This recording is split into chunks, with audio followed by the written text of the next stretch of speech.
Oh, good morning. Good morning sa lahat. So, ganyan po yung situation natin dito sa Kabayan Benguet, particularly near Timbak. So, we are on here. So, ganyan po. Karamihan ng mga fruit trees natin is natumba dahil sa lakas ng hangin kaninang madaling araw. So, as monitored earlier, wala namang sirang bahay or whatever. So, tingnan natin yung mga ibang malakas hangin. Ganyan siya. Yan, kasi mahampas si hangin. So, tingnan natin yung ayan. Ganyan po siya. Malakas hangin.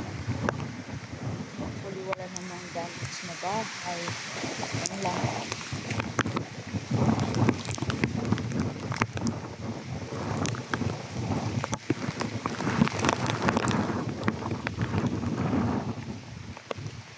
Nagsihulugan na si prutas. Ayan o.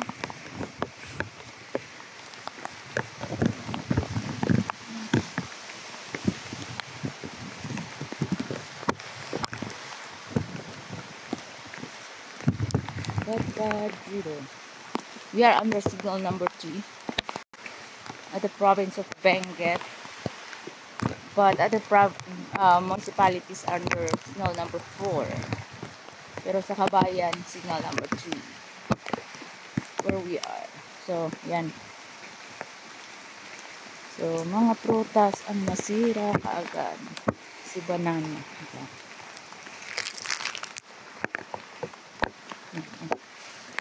Onion leeks po natin is sira.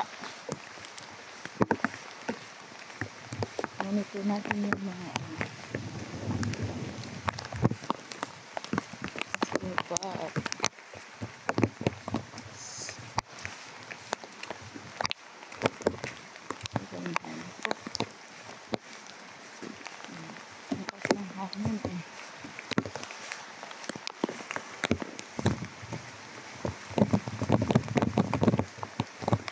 Hopefully wala namang masirang bahay and so on.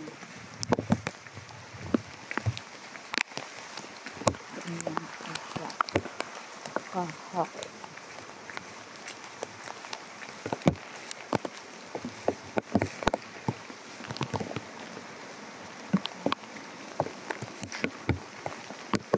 Yan po yung abulibo natin.